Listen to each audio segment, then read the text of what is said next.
Right, we've been joined by Shaka Heyward. Please raise your hand. I'll call on you to ask a question. Thank you, Shaka. Shaka, can you hear me? Yes, I can hear you. Perfect. Steve Wiseman, go ahead. Thanks, Jeff. Hey, Shaka, can you kind of address what you guys did so well in the third quarter, in particular on third downs, because NC A&T was able to move the ball quite well in the first half, and you guys really shut them down in the third quarter there. Yeah, coaches did a good job of telling us what we were having troubles with, and we came out did a good job as a defense coming out in the second half and putting an end to that. And also that's just us on defense trusting each other, playing fast and filling our gaps. Let's go to Mike Toper. Hey, Shaka, congrats on the win. Just a simple question. How does it feel to get your first win of the season here, especially at home? Yeah, it definitely feels great. You know, that's what we're aiming for. That's what we've been working so hard for. Excited to keep it rolling. We got to build off of it. Chris O'Neill. Shaka, what was the feeling when North Carolina A&T went 20 plays on their first drive and went down the field? It sounded like I think, had 6 third-down conversions. What was the feeling as a defense at that point?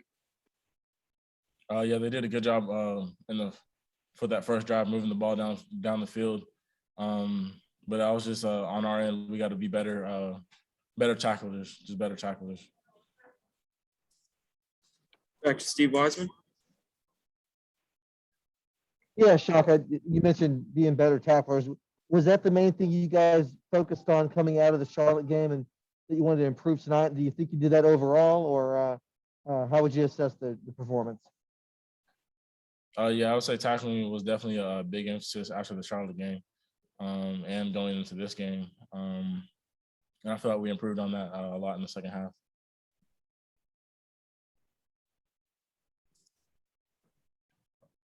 Let's go to Tom Shanahan. Shaka, how do you guys feel about the upcoming games? Do you feel like you can continue to improve on defense? Talk about that. Of course, you know, we know there's still room to improve on defense. We got to keep flying to the ball, keep playing fast, and just play like we know how to play. Connor, do you have another question? All right. Shaka, thank you for your time. All right, thank you.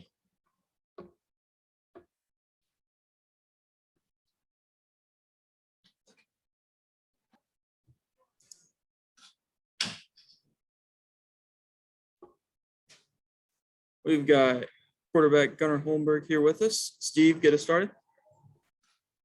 Yeah, hey, Gunnar, it looked like A&T was really loading the box trying to stop Mateo tonight. What was you guys' approach to take advantage of that?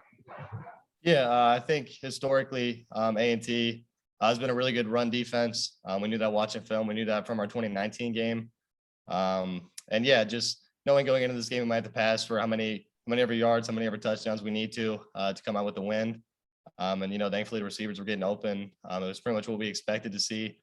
And we executed whenever the play called for it, whether that be, you know, a down the field shot ball or just a little dump pass to Teo, and the receivers are blocking well on the perimeter to let them get going in that way.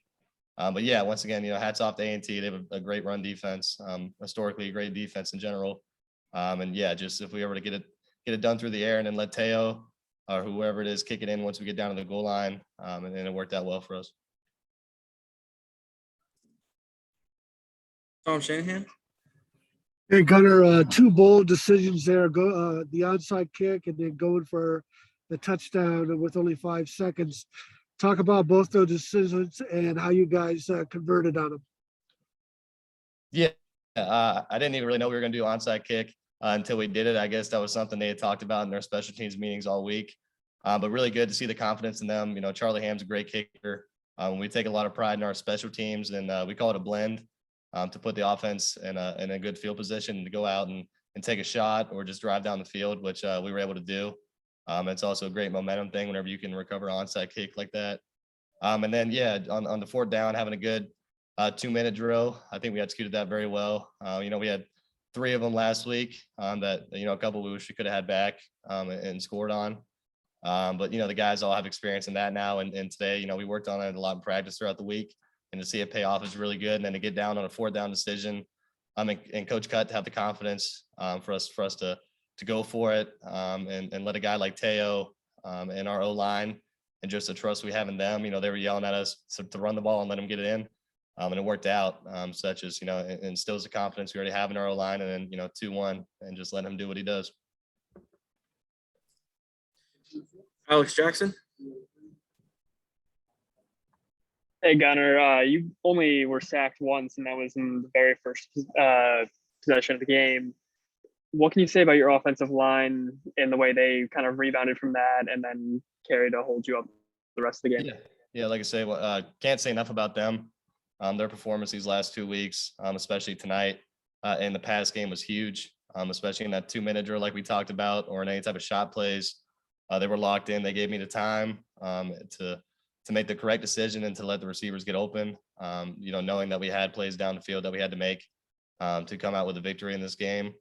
But, you know, hats off again to Coach Fry and to them to making the correct adjustments after that first drive, and kind of just letting them settle in and know what to expect. And to block a good A&T D line well throughout the rest of the game was really good to see. Connor O'Neill. Gunnar, going back to the onside kick, I mean, the defense was on the field for about 12 minutes and 20 plays there. When they came off the field, did you get the sense that you guys needed to be out there for longer and kind of give them even more time to rest? Yeah, I think it kind of goes back to something we, you know, preached on a lot this offseason, which was conditioning. And, you know, once again, hats off to A&T for that offensive drive they had to take away pretty much our whole first quarter. And yeah, I mean, that's tiring on a defense. But, you know, our offense, we like to use tempo, and kind of regardless of what's happening in the game, we can kick it in whenever. And we know the way it tires out a defense, because our O-line, our backs, our receivers all did a great job being conditioned. And just knowing, you know, it maybe makes it hard for them to get a play call in, or for their D-line to get set. So, you know, after an onside kick, just to be able to jump on them a little bit there with tempo, and go down and have a scoring drive, is always good. And I think when the defense sees those scores, they don't really care how tired they are. They're ready to jump back in and get a stop, which is always good to see, and instilling confidence in them. Steve Wiseman. Yeah, Gunnar, you know, you and Jalen Calhoun hooked up tonight, 5 targets, five catches. What did you see he was doing so well to get open and make those plays? Yeah, I think throughout the week, we had certain looks that we knew we were going to get the ball to him, and kind of just the defense they play. He's a great experienced player for us, a good leader for us. Makes me happy to get him the ball. I know he was kind of upset about being at 98 yards instead of 100. But, you know, of course, always happy about the victory, which he was. But yeah, no, I mean, a guy I have a lot of confidence in. Pretty much all the receivers, really, those are guys that you get the ball to them. They're going to have the explosive play with it. And, you know, 5 is sure hands. He got it done whenever his number was called. And, you know, a guy that I have a lot of trust in, and a guy that we're on the same page a lot, and, you know, cares a lot about football and making sure that he understands what's going on in the game.